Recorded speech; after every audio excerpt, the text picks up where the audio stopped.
할렐루야.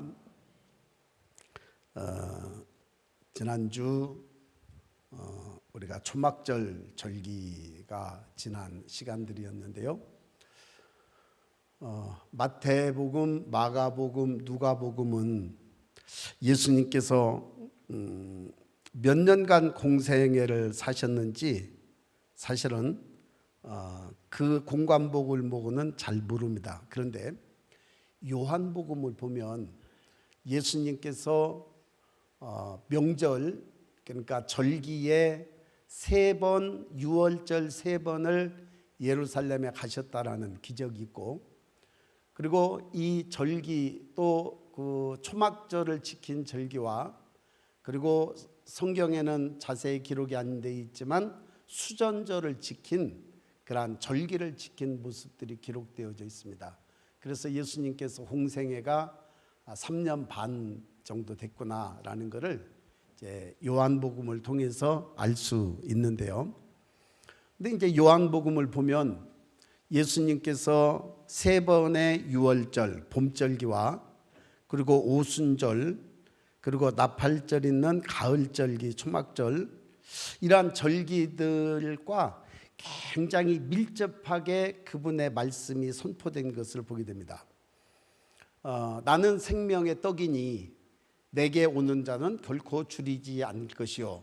이 생명의 떡에 대한 것은 어느 절기에 선포한 말씀이었을까요? 유월절. 왜냐하면 유월절에 예수님께서 어린 양, 유월절에 그 양을 잡아 불에 구워 먹고 그 피를 좌우설주에 바른 것을 유대인들은 지금도 유월절 만찬을 통해서 지키고 있거든요.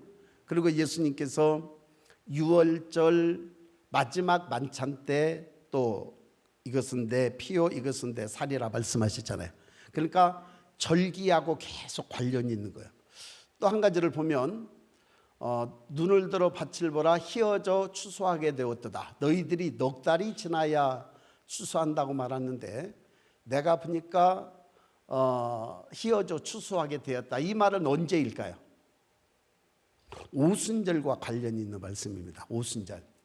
자, 나는 그 예수님께서 초막절 마지막 날 제가 얘기를 해버렸네요. 나는 빛이라 말씀하시고, 그리고 나를 믿는 자는 그 배에서 생수의 강이 흘러나리니, 그 말씀은 언제 했느냐면 초막절 때 하신 거예요.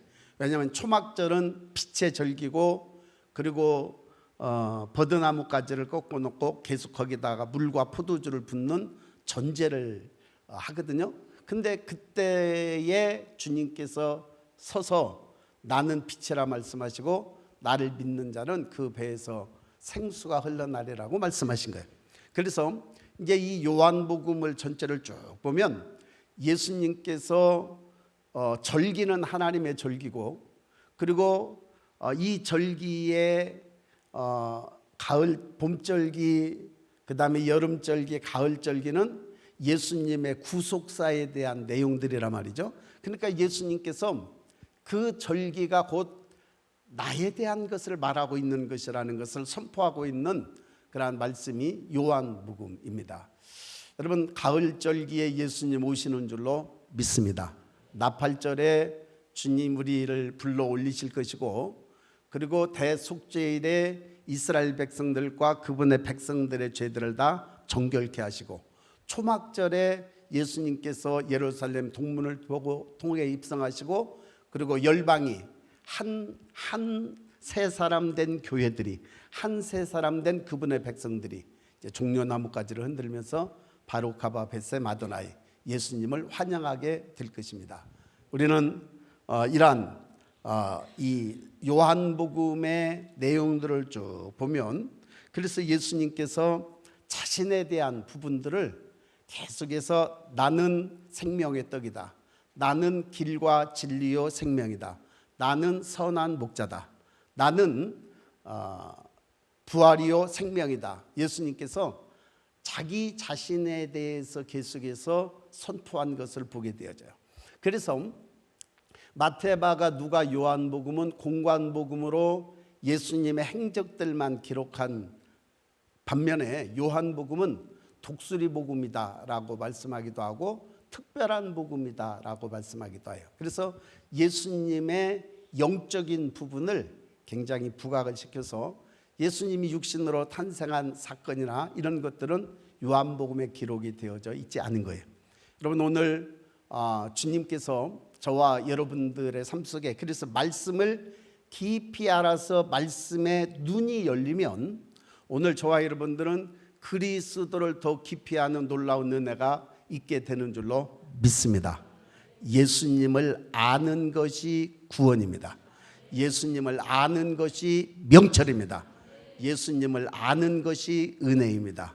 할렐루야. 자, 그러면 이제 오늘 예수님을 알아가는 한 고관에 대한 이야기를 좀 생각해 보도록 하겠습니다. 이때의 절기는 유월절 절기 때 지난 시간들이었습니다. 예수님께서 첫 그러한 그 유월절을 지키러 예루살렘에 가셨는데 이 예루살렘의 성전이 너무나 세속화되어져 있는 거예요. 그곳에 있는 모든 대제사장, 제사장들, 그리고 바리새인들, 서기관들, 그들은 모두 다 인간적인 이성적인 율법에 사로잡혀 있고, 그리고 권력을 잡고 있었던 대제사장이나 또 그곳에 봉사하고 있던 제사장들 모두 다 거룩한 신성한 하나님의 말씀에 대한 부분들은 이게 많이 열려 있지 않은 거예요. 그리고 그냥 어떻게 보면은 그들의 율법에 사로잡혀 있고 종교의 영이 그들을 사로잡고 있는 거예요. 그러니까 진정한 하나님의 뜻보다는 인간의 유전, 인간의 전통 속에 잡혀 있어서 그 성전 자체가 제사를 드려도 그냥 종교적으로 드리고, 그 다음에 그 성전이 이권이 개입되어진, 왜냐하면 엄청나게 많은 이권을 거기서 가질 수 있기 때문에 이권이 개입되어진 성전의 매매라든지 그 다음에 돈을 받고 주는 거라든지 이러한 그 성전이 본래의 모습을 잃어버리고 완전히 인간적인 타락한 그런 종교에 의한 성전이 되어져 있는 거예요. 여러분, 예수님께서 그 성전을 바라보실 때 주님은 하늘의 하나님, 그 영으로 충만해져 있는 그걸 바라볼 때 이건 아니다라는 거예요. 내 집은 만민이 기도하는 집, 그렇죠? 그런데 이러한 이권이 개입되어진 장사의 구렬, 그리고 타락한 인간의 이권이 개입된 모습들로 변질되어져 있기 때문에 그것을 본 주님은 견딜 수 없는 거예요. 그래서 채찍을 만들어서 모든 동물들을 쫓아내고 비둘기 날려보내고 환전상 뒤엎어버리고 채찍질하죠. 여러분, 그런데 이게 단순한 사건이 아니었어요. 왜냐하면 이곳은 대제사장의 엄청난 권력과 더불어서 결탁되어져 있는 거기 때문에 그것에 대한 도전은 대제사장에 대한 도전이고, 그곳에서 일했던 모든 사람들의 그런 그 사명에 대한 그런 부분들이 사실 다 뒤집어졌기 때문에 주님의 사역의 초창기부터 굉장한 난관에 부딪힌 거예요. 이게 쉽게 말하면 벌집을 건드려 놔버린 거예요. 왜냐하면 이 사건을 가만히 있었을까요?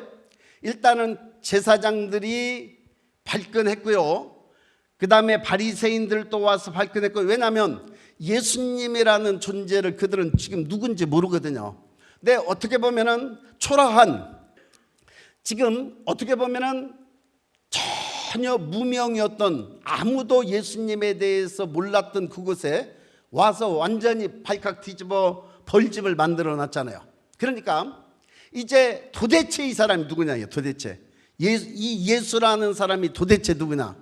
그런데 이러한 아주 그 예루살렘의 고관들, 제사장들 충격을 받은 거예요. 왜냐하면 본인들이 성전을 관리하고 이끌어가는 사람으로서 예수님의 성전 정화 사건은 그들의 권위의 정면으로 도전하는 것이었기 때문에 그렇습니다. 그러면 이제 대제사장이나 이런 사람들이 모였을 때 예수님에 대한 평가를 올바로 했었을까요? 아니면 자기네들의 권위에 도전하는 위협적인 존재로 판결을 했을까요? 위협적인 존재로 말을 하겠죠. 여러분, 그런데 소문이라는 게 있어요. 소문. 여러분, 소문은 발 없는 말이 천리를 가지요. 예루살렘에서 있었던 이 성전 정화의 사건은 순식간에 유월절 그 절기를 지키러 모인 약 200만 명의 사람들의 입에서 입으로 쫙 퍼진 거예요. 자, 그곳에 있었던, 여러분, 말이 얼마나 많습니까? 유대인들은요, 진짜 말이 많은 사람들이 유대인들이에요. 제일 시끄러운 민족 중에 아마 하나가 아닐지 싶어요.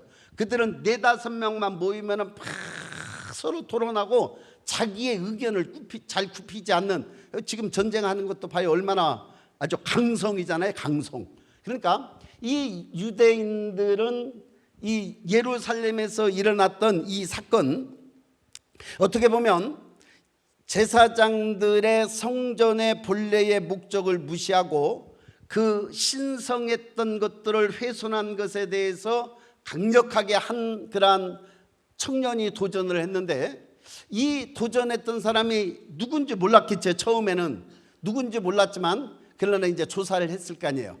갈릴리 쪽에서 온 그러한 청년 예수라는 것을 알게 되어졌고, 그리고 이제 이 예수님에 대해서 이러한 예루살렘에서는 이제 굉장히 위협적인, 그리고 뭔가 굉장히 문제를 일으킬 수 있는 인물로 딱 그때 낙인이 찍혔어요. 이미 낙인이 찍혔습니다.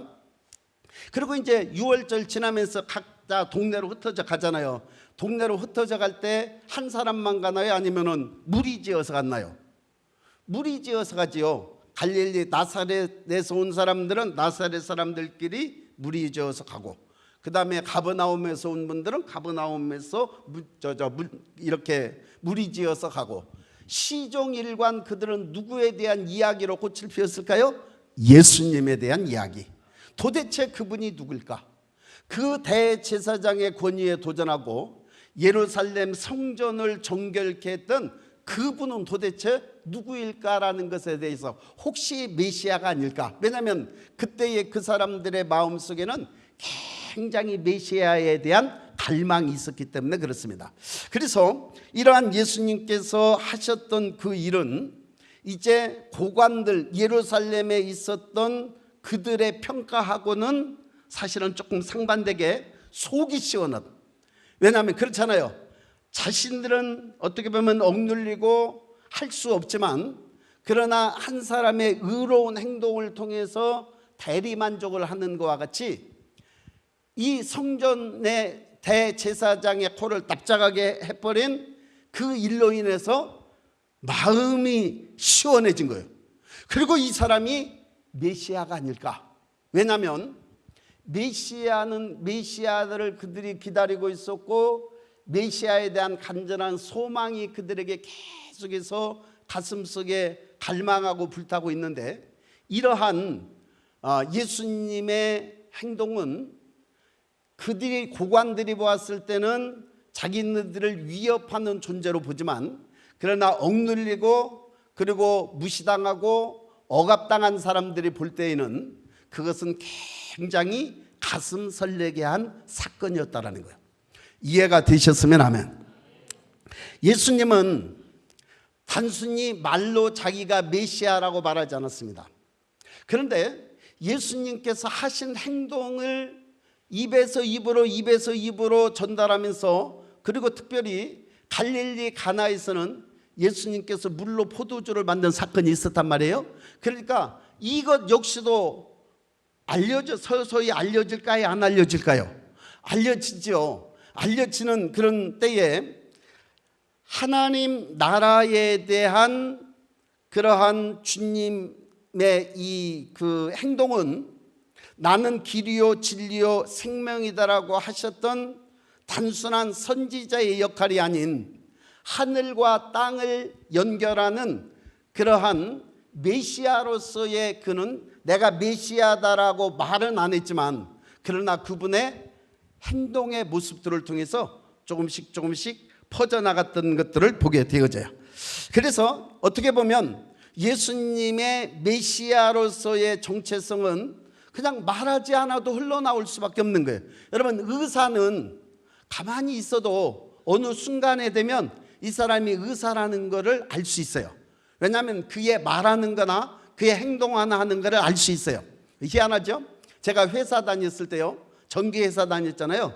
그런데 얘기해 보면은요, 이 사람이 전기에 대한 얘기를, 왜냐하면 자신이 하고 있는 일이니까. 그리고 언어도요, 그런 거에 대한 언어들을 많이 써요.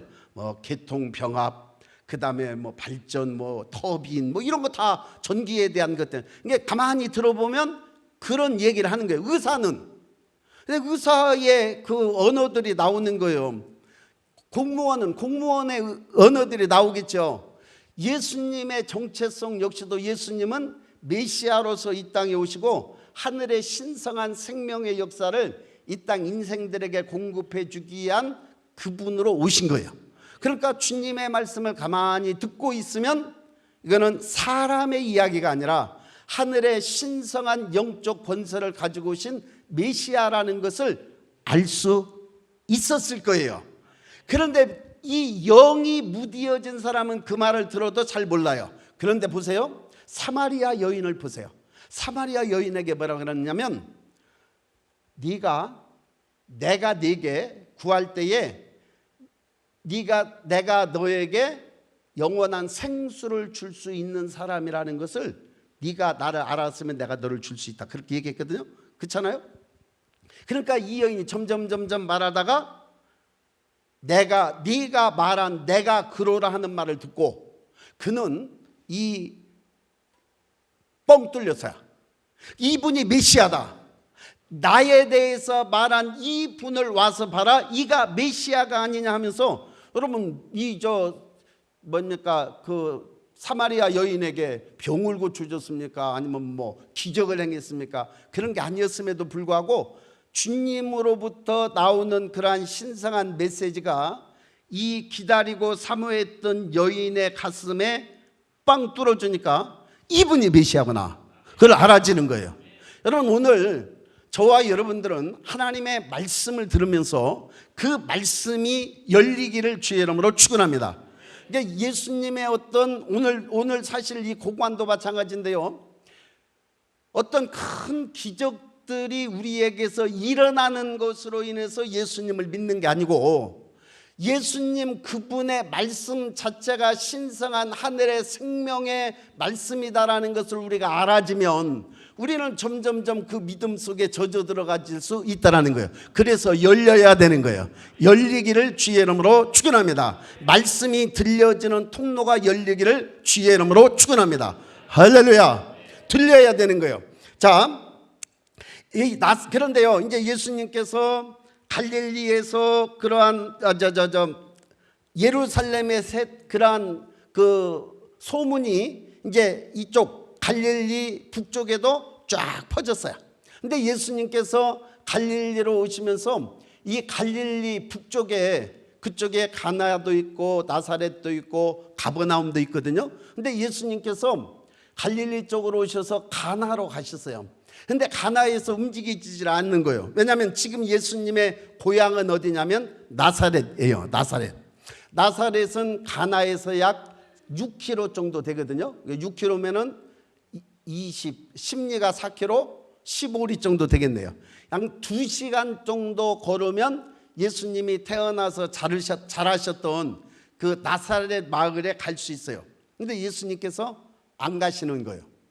여러분, 왜 안 가셨을까요? 제자들에게 선지자는 자기 고향에서는 존경을 받지 못한다, 그렇게 말씀을 하십니다. 주님은 이게 영적으로 많이 완전 100% 맑으시잖아요. 그러니까 나사렛 사람들이 예수님이 가셨을 때에 예수님을 환영하고 받아주지 못할 것을 주님이 아셨어요. 여러분, 그런 소문을 들었을 때 그 사람들은 뭐라고 얘기했을까요? 아, 그 예수? 알잖아요. 어떻게 보면은 일찍이 육신적인 아버지 요셉이 돌아가시고 찢어지게, 우리 속된 말로 찢어지게 가난했던 예수님의 가정의 모습들, 그리고 그렇게 환영받지 못한 직업이 뭐였냐면 나무 깎아서 했던 목수, 그리고 예수님의 평상시 모습을 보았을 때 한 사람의 인생으로만 보았지 그를 위대한 선지자로 본 것도 하나도 없었고요. 그리고 메시아는 물론 뭐 말할 것도 없고, 그러니까 누구보다도 예수님에 대해서 그는 착한 청년이었다라고 그만 볼 수 있었겠죠. 왜냐하면 외적인 모습으로만 보았기 때문에. 그런데 이제 예수님께서 공생애를 시작하셨을 때 가장 어떻게 보면 반대하고 가장 어떻게 보면 인정하지 않을 동네가 어느 동네냐면 나사렛이었습니다. 그러니까 예수님께서 첫 번째 예루살렘에 가셨다가 유월절 절기에 참석하시고 오셔서 갈릴리 가나에 머물러 계시는데, 나사렛에서는 예수님에 대한 기다림이나 기대나 아니면은 존경이나 인정이나 그게 없는 것을 주님이 이미 영적으로 알고 감지하신 거예요. 그래서 거기서 약 2시간 정도면 고향에 가실 수 있음에도 불구하고 고향에 안 가신 거예요. 자, 오늘 여러분, 저와 여러분들은 어떻습니까? 우리는 나라는 사람의 생각, 지금까지 달아왔던 어떤 환경, 그리고 지금 나의 어떤 영적인 수준, 인격적인 수준, 그 모든 것들로 하여금 내가 어떤 거를 보고 판단하고 그 다음에 내가 평가합니다.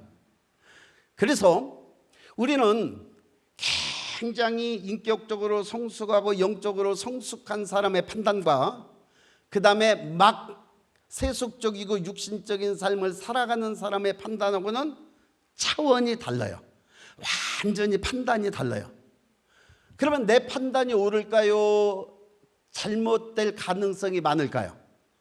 잘못될 가능성이 굉장히 많은 거예요. 근데 예수님을 보고 판단을 할 때 나사렛 마을에 살았던 사람들이 예수님을 판단하는 판단의 근거는 그들이 처음에 보았던, 그들이 가지고 있었던 고정관념, 그들이 가지고 있었던 어떤 경험, 그런 것들을 가지고 판단하기 때문에 그 판단은 옳지가 않은 거예요. 여러분, 예수님에 대해서 그 남루한 옷차림, 어떻게 보면은 예수님에 대해서 겉으로 보고 판단하는 모든 판단은 사실은 다 옳게 판단할 수가 없는 거예요. 그런데 또다시 보십시다. 아무리 예수님의 옷차림이 남루하고 그리고 한 그런 지친 나그네와 같은 피곤한 청년의 모습으로 보인다 할지라도 겉으로는 예수님의 내면은 어떨까요?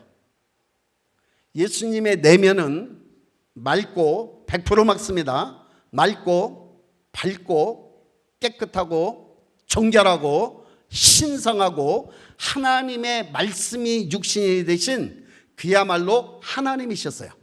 여러분, 우리 인생하고는 차원이 다른 그분은 존귀하신 그러한 신성한 권위를 가진 하나님이셨다라는 사실을 기억하시기 바랍니다. 그런데 그 하나님의 모습을 못 보는 거예요. 그 내면 속에 있는 그분의 신성을 보지 못하는 인간들의 판단은 모두 다 틀렸지요. 틀리지요. 이렇게 예수님을 알아볼 수 있는 사람은 사실은 몇 안 되는 거예요. 아니, 예수님을 만났을 때의 겉모습으로만 본 예수님을 가지고는 예수님을 진정으로 판단할 수도 없고 믿을 수도 없는 거예요. 여러분, 오늘 저와 여러분들은 예배를 드려도 사람을 만나도 그분의 내면 속에 있는 깊은 그러한 심령을 볼 수 있는 통로가 열리기를 주의 이름으로 축원합니다. 그게 뭐냐면 영의 눈이에요. 영의 눈이 열려야 그 사람의 내면을 볼 수 있고 그 사람의 깨끗하고 정결하고 죄 없는 모습을 볼 수 있지요. 여러분, 이 땅에 있는 그 어떤 인생도 예수님처럼 깨끗하고 투명한 그러한 신령한 이 신성을 가지신 사람은 없었어요. 그러나 예수님은 아무도 못 알아보는 거예요. 그건 오늘날도 마찬가지예요. 여러분, 오늘날도 예수님을 알아볼 수 있는 사람들이 드물어요. 그거는 교회 안에 있는 신자들도 마찬가지예요. 여러분, 우리는 예수님의 죄 없으신 거룩한 신성을 볼 줄 아는 눈이 열리기를 주의 이름으로 축원합니다. 할렐루야. 그걸 볼 수 있는 눈이 열려야 비로소 우리는 예수님에 대한 확신과 믿음이 생겨지는데 우리가 그게 안 보이는 거예요. 거기에 있을 때에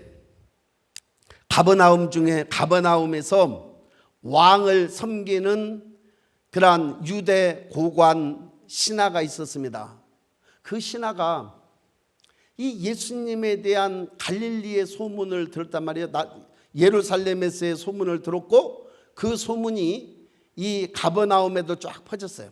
아마 이도 유대인이니까 예루살렘에 이 6월절에 올라갔을 수도 있습니다. 그 기록은 없으니까 잘은 모르겠지만, 근데 이 역시도 예수님에 대한 소문을 들었고, 그런데 지금 이 자기의 아들이 왕의 신하에 그 아들이 죽어가고 있는 거예요.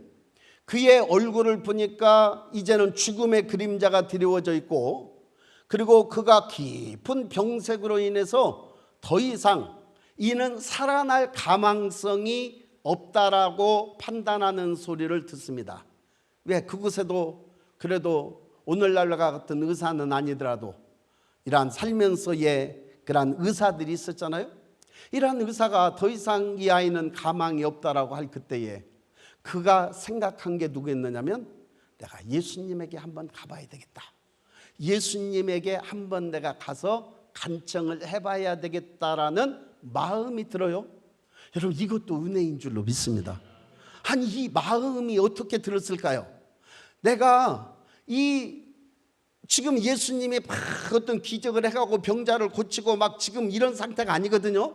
이런 상태가 아님에도 불구하고 그가 마음속에 들여진 것은 혹시나 하는 기대였을 거예요. 예수님에게 가면 낫는다 그런 게 아니고 아마 혹시나 하면서 예수님을 내가 한번 만나봐야 되겠다 그렇게 생각하고 아마 출발을 했는 것 같아요. 가버나움에서 가나까지는 몇 킬로냐면 26킬로예요. 26킬로 같으면 6시간. 불이 나게 사람 아주 쉬지 않고 빠르게 걸으면 6시간 정도면 도착할 수 있는 거리래요. 그러니까 이른 아침에 이 사람이 가버나움에서 출발을 했습니다.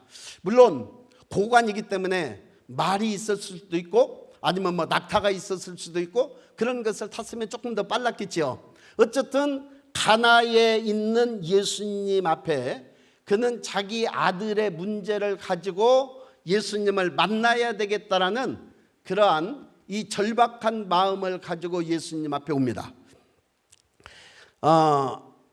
어찌 보면 내가 돌아올 때까지 이 아이가 살아있을 수 있을까? 그러한 염려를 가지고 출발을 하기 때문에 이 아버지의 마음, 여러분 아버지의 마음도 아들에게 물론 별로 사랑이 안 가는 그런 아버지도 있을 줄 알아요. 그러나 이 아버지는 특별히 다른 것 같아요. 자기 자녀에 대한 깊은 애정을 가지고 있는 자녀요. 어떻게 해서든지 이 아이를 살려보고 싶어하는 그런 간절한 마음이 그 속에 있어요. 여러분 오늘 저와 여러분들의 신앙이 그렇습니다. 내가 이 신앙 안에서 주님을 만나야 되겠다라는 간절한 갈망과 열망이 끊어지지 않는 사람은 반드시 주님을 만나게 돼 있어요. 그런데 쉽게 포기하는 사람이 있어요. 아파도 그냥 쉽게 포기해버리고 그냥 뭐 없어도 쉽게 포기해버리고 이러한 사람들은 주님이 개입해 주는 거에 대한 역사는 경험하기가 사실은 좀 어려울 거예요. 그런데 이 아버지의 마음, 여러분 아버지의 마음, 어머니의 마음들이 있기를 주의 이름으로 축원합니다. 할렐루야. 그러니까 아파 있는 이 아들에 대한 간절한 이런 마음을 가지고 있는 이 아버지가 다른 방법들을 얼마나 다 써봤겠어요. 사실은 어떻게 보면 될지 안 될지도 모르는 그런 예수님에게 가서 갈망하고 그거 이전에 뭐 먹을 거 다 먹여봤을 것이고 부를 거 다 부르고 저기 할 수 있는 것들은 다 해봤을 거예요. 그럼에도 불구하고 되지 않는 이 아이를 가지고, 이 아이의 문제를 가지고 그 왕에게, 예수님에게 나아갈 때에 새소리가 들렸겠습니까? 뭐 꽃이 피고 그리고 아름다운 들판이 보였겠습니까? 오로지 가슴 속에, 마음 속에는 이 한 가지 문제를 가지고 내가 예수, 예루살렘에서 무언가 다른 그러한 인생들에게 희망을 주었던 그분에게 내가 나아가서 내 아들의 문제를 한번 부탁을 해봐야 되겠다 하고 지금 가고 있는 거거든요. 드디어 많은 사람들이 둘러싸고 있는 예수님을 보니까 여러분 어땠을까요?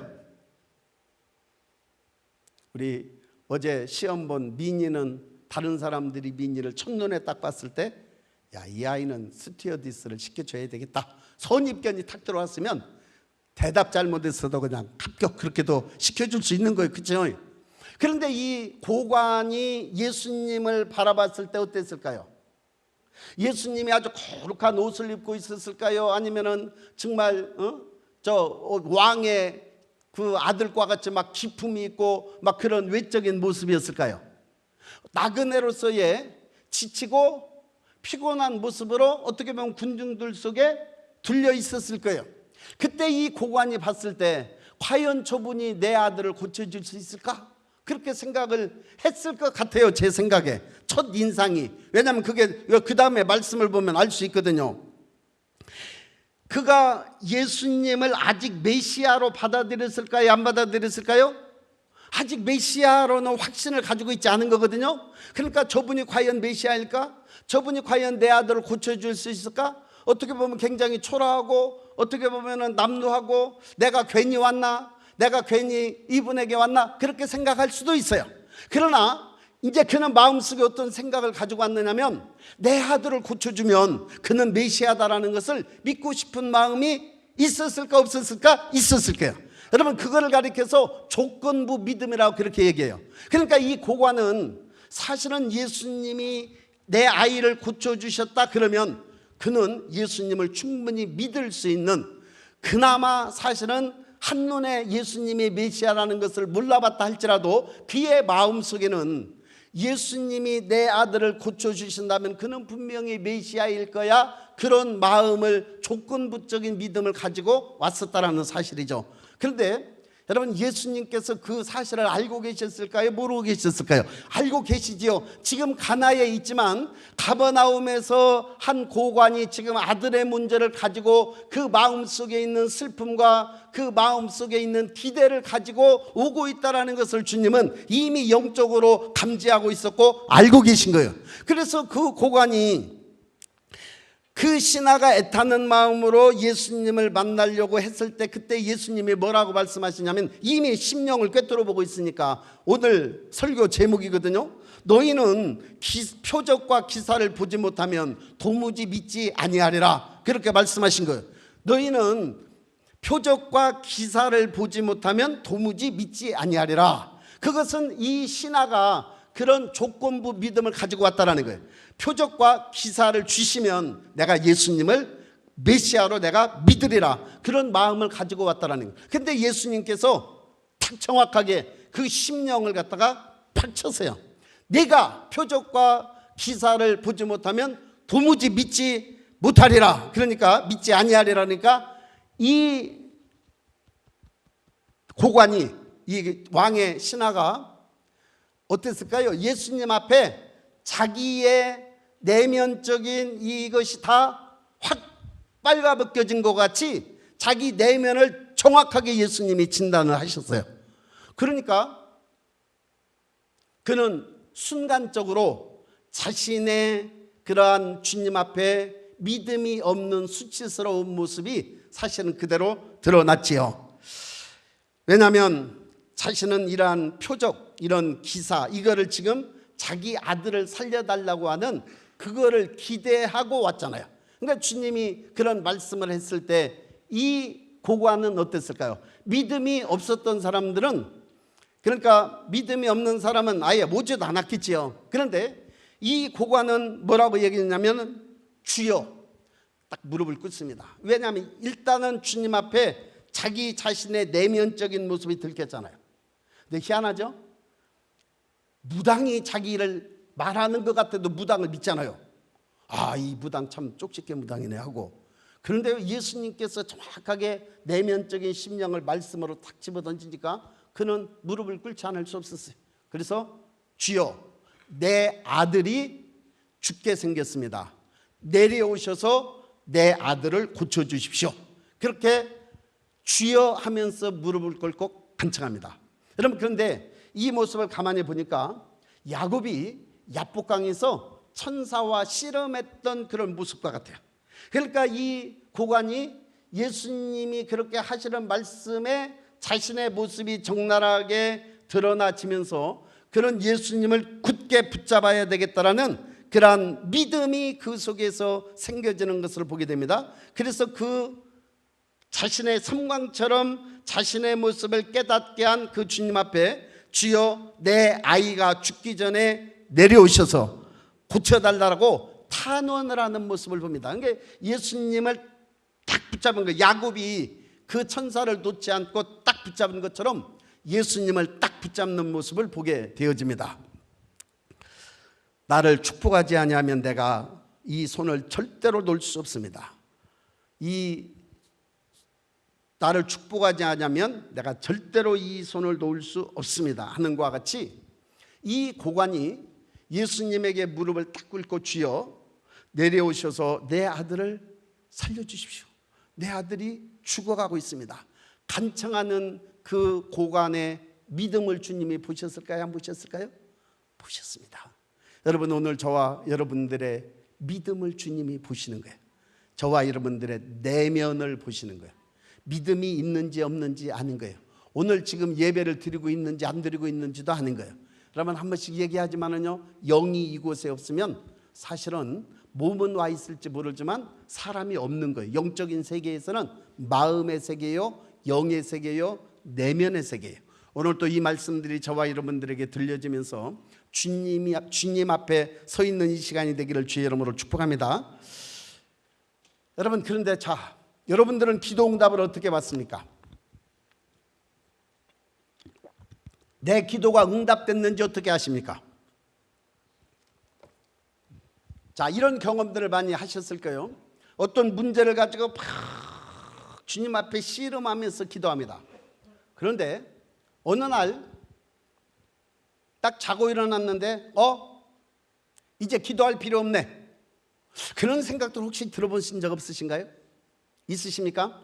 어떤 문제를 막 염려를 가지고 막 기도하는데 어느 순간 탁 영적인 기류, 영적인 공기가 딱 바뀌면서 갑자기 하늘에서 기쁨이 팍 쏟아져 내려오는 거예요.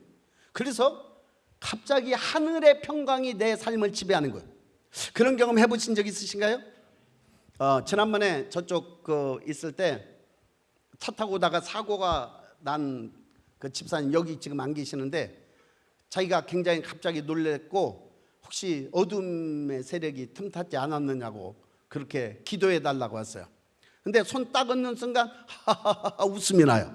기도 그걸로 끝내버렸어요. 왜? 틈탔어요? 안 틈탔어요? 안 틈탔어요. 여러분, 기도의 응답은 하늘의 평강인 줄로 믿습니다. 할렐루야. 기도 응답이 뭔지를 잘 모르시는 분은 이 평강이 내게 어떻게 임하는가를 자세히 보면 알 수 있어요. 평강이, 하늘의 평강이 내게 와버리면 더 이상 이 문제는 하나님께서 들으셨다라는 거예요. 하나님께서 응답하셨다라는 거예요. 할렐루야. 그런데 보세요, 네 아이가 살았다 그랬어요. 네 아이가 살았다. 그때 이 아버지는 어땠을까요? 느꼈어요. 뭐가 느꼈느냐? 갑자기 자기가 가지고 와서 든 염려, 근심, 걱정들이 쫙 사라지고 하늘의 평강이 자기에게 팍 임하는 것을 느꼈다 그 말이에요. 여러분, 그러면 지금 아들이 막 걱정이 되면 어떻게 돼요? 지금 이때가 언제냐면 제7시에 열기가 떨어졌나이다. 제7시가 언제냐면 오후 1시거든요. 그러니까 가버나움에서 아침에 일찍 출발해서 지금 예수님을 만나서 이 음성을 들을 때가 언제냐면 오후 1시쯤 됐다 그 말이에요. 그러면 여러분 같았으면 어땠을까요? 그냥 다시 쫓아갔을까요? 아니면 예수님에게 더 머물러 있고 싶으셨을까요? 나 같아도 모르겠어요.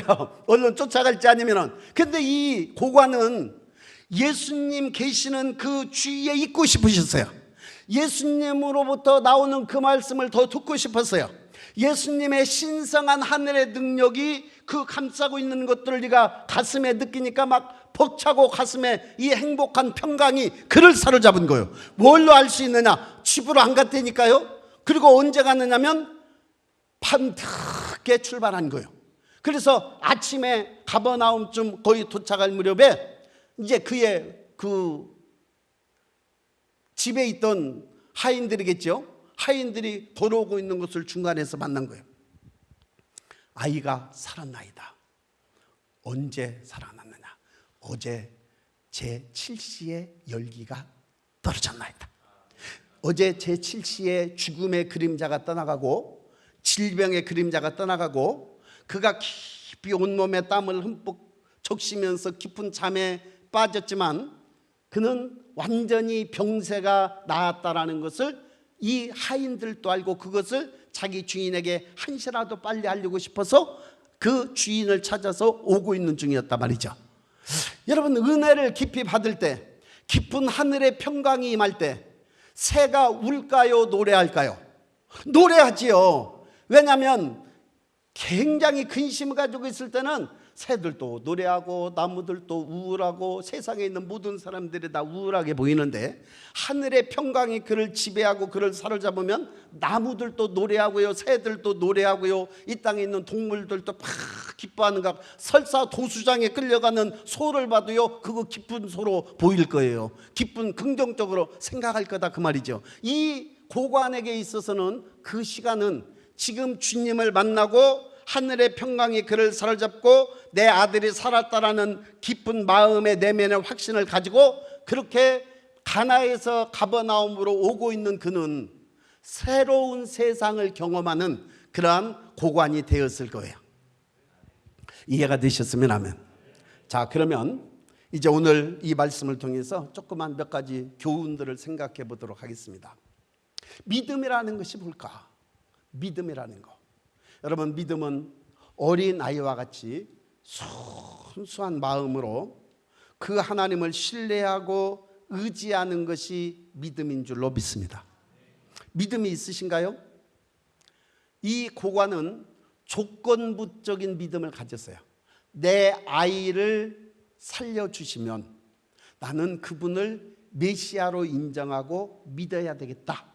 그런 조건부적인 것을 가지고 왔지만 그래서 예수님께서 도무지 표적과 기사를 보지 않으면 너희가 믿지 아니하리라. 그러한 조건부적인 믿음을 가지고 왔음에도 불구하고 주님께서는 그 고관의 믿음을 주님께서 귀히 여기시고 그의 믿음 없었지만 그러나 주님을 갈망하고 주님 앞에 주여 내 아이를 살려주옵소서 하는 간절한 마음을 가지고 있는 그 고관을 보고 그 아이를 살려줬다라는 거예요. 믿음이 역사를 했다라는 거죠. 여러분, 주님께서 하셨지만 믿음이 결국은 일을 한 거예요. 하나님께서는 오늘 저와 여러분들에게 믿음을 요구하시는 줄로 믿습니다. 할렐루야. 여러분, 기도할 때도요 믿음을 가지고 기도하셔야 됩니다. 성경을 볼 때도요 믿음을 가지고 보아야 됩니다. 오늘 저와 여러분들이 예배를 드릴 때도요 믿음을 가지고 예배를 드려야 되는 거예요. 오늘 내 어떤 노력이나 내 의지 이런 거가 아니에요. 예수 그리스도의 흘리신 그 보혈을 가지고 내가 주님 앞에 나와 그 보혈의 능력으로 그 보혈의 공로로 우리는 예배를 드리는 거예요. 오늘 저와 여러분들의 예배가 상달되어지기를 주의 이름으로 축원합니다. 할렐루야. 할렐루야. 믿음이 있어야 됩니다. 믿음으로 드려야 됩니다. 믿음은 우리 주 예수 그리스도의 십자가의 대속의 공로를 믿는 거예요. 여러분, 나 자신을 의지하는 게 아니에요. 내 힘을 의지하는 거 아니에요. 오직 주님의 그 공로를 의지하는 것이 믿음인 줄로 믿습니다. 할렐루야. 그래서 이 믿음, 순수한 믿음이 있어야 되는 거예요. 여러분, 우리는 예수님을 순수하게 믿지 못해요. 예수님을 순수하게 인정하지 못해요. 나를 위해서 그분이 십자가에 죽으셨다는 것을 이론적으로만 알고 있지 실제적으로는 믿음을 가지고 있지 않은 경우가 얼마나 많은지 몰라요. 여러분, 오늘 저와 여러분들은 다시금 진정한 죄 가운데서 저와 여러분들을 구원하실 분은 예수님, 그분의 십자가에 흘리신 피의 공로인 줄로 믿습니다. 그래서 오늘 저와 여러분들의 죄를 씻어주시고 죄를 깨끗게 해주실 수 있는 유일한 근거는 예수님의 피입니다. 그분을 믿어야 할 줄로 믿습니다. 믿어지기를 주의 이름으로 축원합니다. 왜냐하면 거룩한 하나님의 성령의 역사가 아니고는 믿어지지 않기 때문에 그렇습니다. 성령의 역사가 임하여 말씀이 알아지고 깨달아지고, 그래 나는 죄인이요 죄성으로 깊이 오염되어져 있는 인생이지만 주님의 흘리신 그 신성한 피가 나를 용서하시고 나를 깨끗게 하실 수 있다는 사실이 인정되어지고 믿어져서 그분에게 엎드리는 것이 믿음인 거예요. 여러분, 주님은 이것을 요구하시는 것인 줄로 믿습니다. 그 고관의 아들이 병에서 나았다 할지라도 남은 평생 뭐 슈퍼맨같이 살았을까요? 아니에요. 그런 여전히 연약했을 수도 있고, 여전히 배탈이 났을 수도 있고, 여전히 힘겨운 인생을 살아갈 수도 있어요. 여러분, 그러나 가장 중요한 것은 그의 영혼의 구원이었고, 그리고 이 통로를 통해서 그의 가정이 구원받았다라는 사실이에요. 그래서 여러분, 오늘 우리는 어떤 일이든지 그 가운데는 하나님의 계획과 뜻이 있다라는 사실을 기억하시기 바랍니다. 할렐루야. 오늘 저와 여러분들의 삶 속에 놀라운 일들이 계속해서 이어지고 강해지고 다듬어지고 갖추어지고 성장해가고 변해가는 은혜가 있기를 축복합니다. 날이 갈수록 깨끗해져 가기를 축복합니다. 날이 갈수록 믿음이 더 순수하고 더해가기를 주의 이름으로 축원합니다. 할렐루야. 그 다음에 또 한 가지는, 여러분, 이 가버나움은 예수님께서 3년 동안 그분의 사역을 하시는 중심지였습니다. 그러니까 지금 이 고관이 와서 변화되어져서 갔어요. 그리고 그도 예수님이 메시아라는 것을 인정하고 그 과정이 믿음으로 말미암아 구원받는 역사가 일어났어요. 그러면 이 사람이 믿어지는 한 저기를 문을 누가 열었느냐면 이 고관이 열었어요. 무슨 문을 열었느냐? 가버나움에서 사역할 수 있는 문을 열어놓으신 거예요.